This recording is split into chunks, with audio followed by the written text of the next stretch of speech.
All right, guys, what a end to that game there against the Red Bulls. I'm Zero. Welcome back to the Doop podcast on my channel, and we're going to talk about this Philadelphia Union road trip that ends with a 1-1 draw against the New York Red Bulls. Um, it wasn't the best of road trips, I would say. We only got a possible 2 points of a possible 9, I should say, 2 of a possible 9. But considering how they played, I would say you take 2 draws on the road, of course. It started with the Chicago game, 3-3 tie. No excuses there. We really should be beating a team like Chicago, even in their building. Chicago's not good. I know they're playing a little better lately, but their record is still really poor. And we should have been able to get up 3 goals to them is just really bad.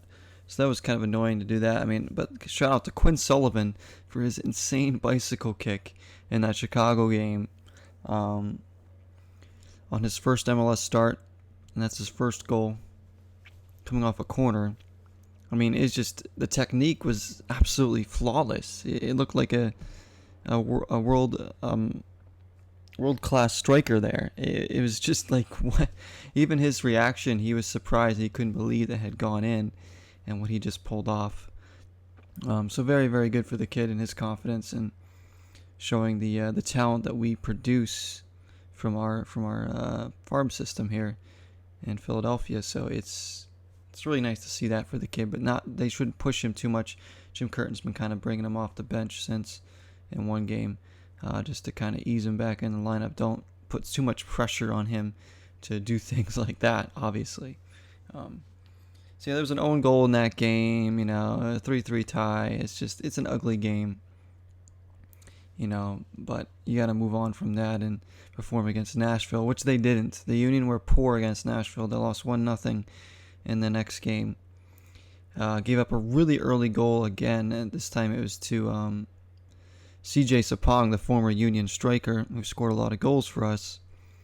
They let him just kind of get space in between the center backs, and the pass was not closed down. He just got that space, boom, one touch, set up his shot, and finished it.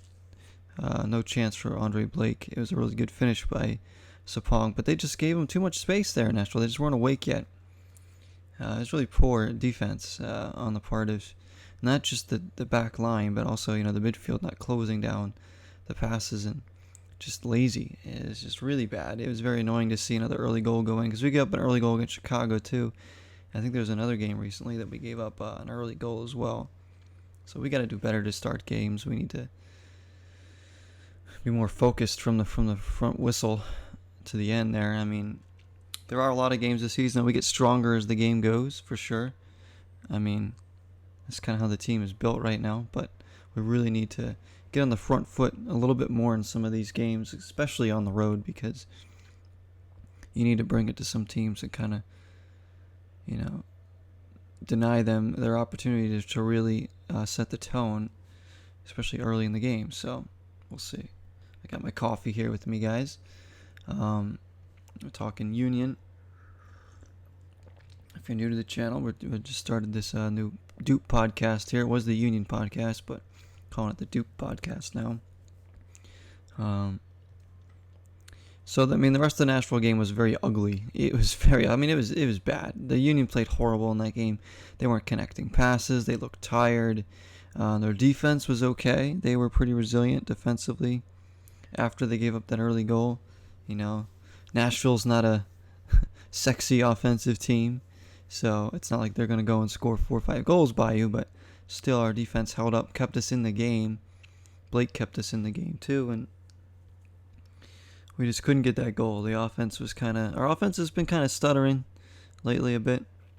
Players like Shabilko, Santos, and whatnot just aren't, in there. Fontana's not in there right now, along with Olsinio, so we're missing some of our offensive spark for sure. But players, we got defenders who are scoring goals like Glesnes is, and homegrown like Quinn Sullivan coming up with a bicycle kick goal to keep putting balls in the net. Then the the next game, well, no, scratch the Nashville game. So that was bad. Chicago game should have been better. You need to end the road trip with a good result against the Red Bulls. So we go to our rivals' stadium there after a weather delay. It's about a half-hour weather delay. Apologies if you can hear the truck outside my window. I'm not in a soundproof room or anything like that. So anyways, wow, that's loud. So the game against the Red Bulls, we gave up some chances to them. Early on, there was a chance for, I think it was Klamala, got in. And Matt Freese made a really wonderful save one-on-one, keep it 0-0. Red Bulls were going at us as expected. They play a high tempo, in your face style. They aren't the best possession team, but they will certainly pressure you. And like Klamala and Fabio are starting to form a pretty good partnership up top for the Red Bulls. So they're kind of a dangerous team right now. They're playing better, I should say. But all the action kind of kicked off. Well, actually, at the end of the first half, I should say, Drew Yearwood comes in on, I think it was Jamiro Montero, and he elbows him. He lifts his elbow up a bit and elbows him in the head. Okay, they claim it was more shoulder. Yeah, there was shoulder there, but there was elbow, and he raised it, and he went right for his head, knocked him down, right in front of the benches. Referee gives him a yellow card. That's a red card all day. An absolute red card. I'm pissed. Like, Drew Yearwood has been sent off against the Union before. Should have been sent off right there. No doubt about it. Clear intent to try and injure the player the way he was going in for that challenge and how he raised his elbow a bit towards Montero's head. It's such a dangerous play. And yet he walks away with a yellow card?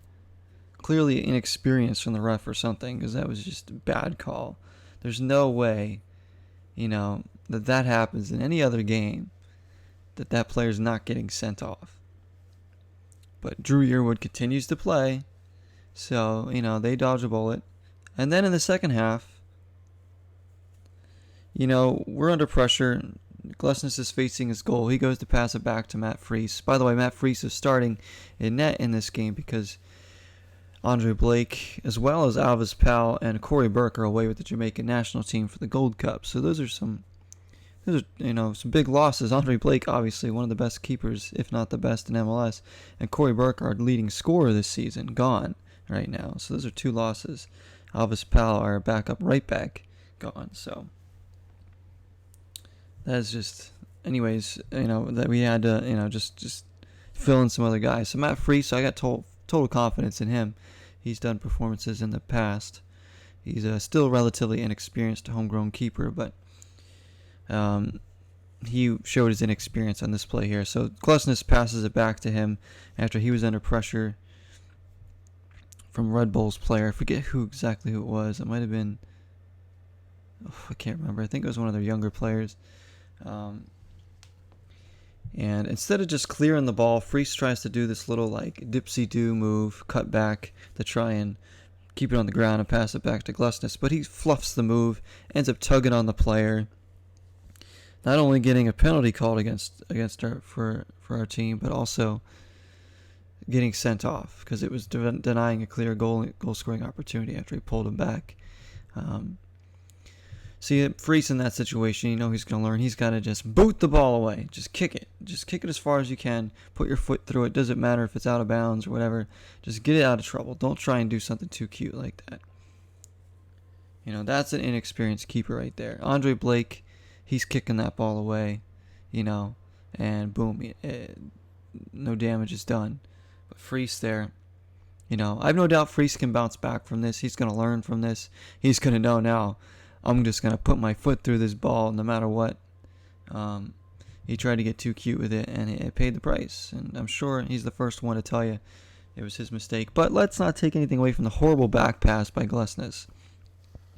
That kind of started it all. It was a terrible, terrible back pass from Glesnes. It had no pace on it. And it was, there was a player running in. It was a very dangerous back pass to put his young keeper in that position. it's still Freese's fault, but Glesnes really should have made a better pass. Maybe the outcome probably would have been better if it was a stronger pass. Maybe Freese has time to settle it and pass it. Maybe he has more confidence in just booting it away. So it all started with that back pass by Glesnes. It just needed to be stronger. I mean, it's just a stupid situation. So, Red Bulls get a penalty. Klimala puts it in. 1-0 on the road, down a man. You're thinking, oh goodness, and here we go. But the Union kept battling. They kept fighting. Their tackling was fantastic in this game, by the way. Martinez, Flock, Bedoya, Montero. They were just getting at it. Mbaizo, Wagner, Elliott, Glesnes. Everybody was just, the way that they were tackling and hunting down the ball at times was beautiful to watch. When they would turn it over, they would all hunt it down. I love to see that from that midfield. I thought Martinez had a really good game. It's good to see him finally get back to himself a bit. He has been missing time because he's been away with national duty and also, suspensions and whatnot. And I don't think he picked up a card in that game. Maybe he did. Maybe I'm mistaken and he did, but I'm not sure if he did. Which would be a good thing because he usually always seems to get a card. We need Martinez to stay on the pitch. But they started Gazdag up top, or just below Shabilko. Shabilko again was quiet. He's been very quiet lately. We really need to get him going again, especially with Corey Burke away right now. We need Shabilko to score some goals. But Gazdag, I mean, I get he's trying to insert him in the lineup, trying to get him going. I'm just not sold on him yet. He had 2 opportunities in the first half. Or no. Yeah, 2 opportunities in the first half that should have made it 2-0 actually. First chance, he gets a chance near post on a shot after a good through ball there. And Cornell makes the save. But really, if he squares that, he's got Bedoya and I think Montero in front to tap it in. He didn't lift his head up and look across. He looked right at goal when he got it, and it's okay. You're in goal. You expect to take a chance, but the angle was not in his favor. If he just squares that ball to Montero or Bedoya, it's a tap in for an easy goal. Your number 10, he's got to look up and see those guys. I don't know if Bedoya and Montero called to him. I'm sure one of them did. But he needs to look up too and see that he's got 2 teammates open in the box to square it to make an easy finish. I mean, it's just... So there's that chance that left me shaking my head. And then, not too long after that, he gets a break on the counter, 2-on-1. He's got Shabilko cutting into the net for a really good chance. Could easily slip him in. And he just overhits his pass. And it's just a terrible ball. Goes right to Coronel easily. Plays dead. 2-on-1, dead, just like that. He could have carried it a little bit further, maybe taken a shot himself. Or he could have just made a better pass and slipped in Shabilko, who probably would have finished because he usually does when he gets his chances. So it was just 2 bad decisions there by Gazdag, or bad executions by him, I should say. And he just, he looked okay in moments for sure. He looks like he's got some skill to him for sure. But I'm still not sold on him. I don't know if he's the right number 10 to bring into this team. I'm not sure that he's that creative of a player. He looks more like a guy that's going to be arriving late in the box, maybe finishing some chances, kind of, I don't know, similar to like a Fontana almost. We need like like I said, like a Nico Ladero, a Carlos Heel type player. That's what we need. Because Montero is not that, and I don't think Gazdag is that either. Fontana's not that either. And, they're all terrific players in their own way, but they're not that type of player. That guy, you get on the ball and you better be alert because they're going to do something. Every time Carlos Heel gets on the ball, his teammates know that they can move around. He's going to find you. The guy is absolutely insane. Like, I've been watching most of the Revolution games this year too, and he is just picking out all these passes. He's scoring goals. He has 10 assists or something already. It's just it's stupidly good. We need players like that can come in there, and like a Zelarayan, somebody like that. We don't have that. They thought Gazdag might be that, but no, I don't think he's going to be that type of player, but hopefully he can get going. I mean, they needed him to get a string of starts so he can just get his confidence up and get a goal, get some assists or something to get himself going, and get inserted in this team well, because we really need him to produce. Some of the players we have out, we really, really do. He's brought in here to help create goals, to help score goals, and he hasn't done either since joining. And I thought he had opportunities in this Red Bulls game, and he just didn't take them. So it's still 1-0, and it's late in the game. We're thinking, oh gosh, we're going to lose this game. It's going to be a nightmare of a road trip where we get 1 point, 2 losses. Teams like Orlando and New England just lost, so we had a chance to pick up points on them. And he inserts Sergio Santos, and Santos just starts causing problems, with his pace and his power. And I think it was the 85th minute. Bizo, off of I think it was a throw-in. Yeah, it was a throw-in because Tolkien went down injured for the Red Bulls, rolled off off the pitch. So Union had no qualms about throwing it in because the injured player was off the pitch already. So they throw it in. Bizo delivers a delicious cross into the box, and Santos rises up, flicks a header over off the post and in. The thing bounced off the post. I wasn't sure if it was going in. It was kind of slow motion when it happened live, and it goes in. He celebrates with everybody. The coach, Jim Curtin, going wild because it's a big goal on the road, down a man late in the game. A guy like Santos, who I've said needs to get going, needs to produce, steps up in a big way. Not only that, he almost caused a problem a few moments later, busted in through, getting in a shot. He was just really good. Causing all sorts of problems. He kind of put the team on his back there and just said, you know what, guys, I got this. We're going to tie this game. I'm going to get us a goal. I'm going to continue to just bully them for the rest of the game. And there was a lot of stoppage time. Bedoya made some good plays in stoppage time. Bedoya was very good in this game. Defensively, he was doing the work as he always does. Like I said, Martinez was very good. Santos stepped up there. Bizo was very good. As he's been very consistent this year, Bizo. But how about his crosses? Bizo's crosses. He's got a couple assists this year. Off of just he should have more actually, because he's delivered some tantalizing crosses in there with that right foot. He is so good at crossing the ball. Yeah, his technique is very, very well. I mean, he's been just a revelation over there. To have him come in after Gaddis retires and just be the player that he's been, it's kind of overlooked because it's, we really weren't sure. But now we know, Bizo's an everyday right back. He's turning out to be one of the better right backs in the league very quickly. His work ethic is amazing. He's just a very good player over there. I'm very happy with him.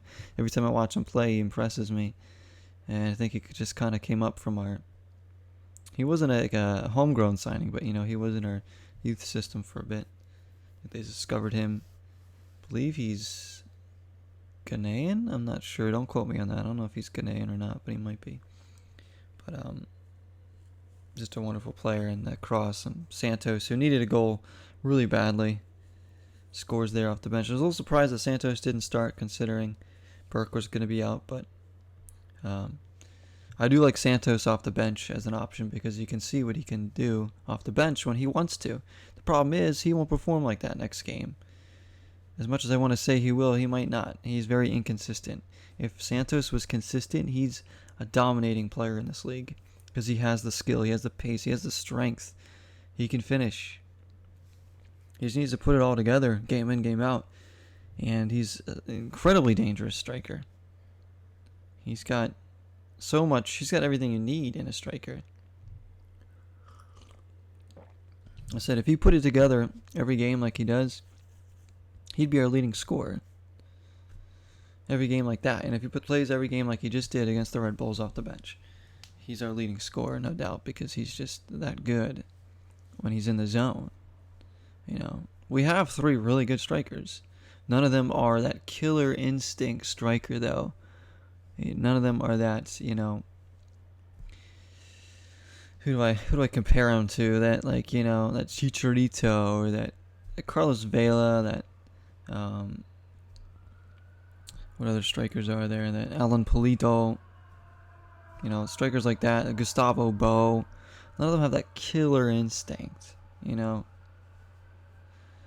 of them are guys that are going to score like 20 goals in a season. Joseph Martinez, something like that, They kind of do it by committee here, and they're 3 very quality strikers. Shabilko's still, I think, is our best striker, but as I said, I think I might have said in an earlier podcast, I wouldn't be surprised if Corey Burke led the team in scoring this year, and so far he is, just because I know that he's pretty consistent, and he's very good at finishing his chances too. So, well done by the strike unit. Santos has to step up even more now with Burke out, so him and Shabilko gotta get going here. Gazdag has to get going. And the team, next up we go home. We're not playing again until the 19th, 17th. I think it's, did I put the 19th in the scroll by schedule there? Hold on, I think I put 7/19. Yeah, that's wrong. That's wrong. Hang on, let me fix that. I think their next game is on the 17th. I read the schedule wrong. Hold on, let me check and make sure. I think it's the 17th. Yeah, 17th. Okay. I had it on there as the 19th. I'm sorry, guys. If you were reading that and like, what the heck is that? It's changed it. 17th is their next game. It's against DC United. Return home. And you think, well, maybe that's an easy game. Yeah, maybe last year, the year before. Not this season. DC United's record may not be that sexy, but their style of play certainly is. Hernan Losada is getting the most out of that DC United team. A team that's riddled with injuries, a team that's very, very young, a team that hasn't spent a ton of money. Yet, they are pressing teams and playing a fast-paced type of football over there. They're dangerous. I'm scared of playing them, actually, because they really get in your face, and they can cause damage. We saw they just put 7 goals on Toronto. 7. I know Toronto's been miserable this season, but still, 7 goals is 7 goals, no matter who it is in this league. And Toronto fired their coach. They come back and they beat New England on the road, surprisingly, 3-2. New England's stumbling a little bit right now. Orlando's stumbling a little bit right now. It's a good opportunity for us to get some wins, but we couldn't really make it count here on the road. We do get a point, though, to end the road trip. And down a man there, you'll take that in that game specifically. But overall, probably could have gotten more off this road trip. Should have beat like a team like Chicago at home. In Chicago there. Did terrible against Nashville, but now you gotta put results together at home. You got DC United, like I said, next. It's gonna be a tough game. They're gonna press high. They're gonna make it uncomfortable for us. They're gonna play quick. They got a lot of youngsters willing to trying to prove themselves. They got a coach who has a system for his team, and the players seem to be buying into it. Jim Curtin, obviously, players have bought into his system. Credit to him for bringing in Santos in that Red Bulls game and getting him going. Good move on Jim Curtin's part. We'll see. I have no idea what the lineup will be in the next game. I don't even want to. I could speculate that maybe Santos starts this time. Does he give Gazdag another start and try him out in that second striker role again? Does he bring McGlynn back in? Does he bring Sullivan back in? I think he's going to want to keep that diamond midfield of Flock, Bedoya, Martinez, Montero, obviously. He really likes Flock. Flock's been amazing. You really can't sit him, can you? And Martinez, when he's on his game like he was against the Red Bulls, you need him in there, in the bottom of the diamond. So I think maybe he starts at home. Maybe he starts Santos. But I don't know. I'm not sure. Really don't know what he's going to do. I assume it's going to be the same back line. Obviously, Joe Bendick is going to be starting in net because he had to come in after Freese was sent off. So no Freese, no Blake for the next game. So it's going to be Bednick's game. And he's had his troubles in the past for the Union, the veteran keeper. So I assume Ranjit Singh is going to be the backup for this game. I assume. So we'll see. We shall see. Backline needs to be good. I want to see them get on the front foot early against DC United. Don't let them settle into their fast-paced pressure game. Go after them. Get some early chances. Get some early corner kicks, early free kicks, something like that. That's what you need. But not the best of road trips, but you'll take that tie at the end as we get ready for the DC United game. Anyways, guys, that's going to do it for this podcast. Thank you all so much for listening to it here on July 9th, 2021. Appreciate all the support on the channel, and I'll see you guys in the next Doop podcast. Till next time, 0 is the number.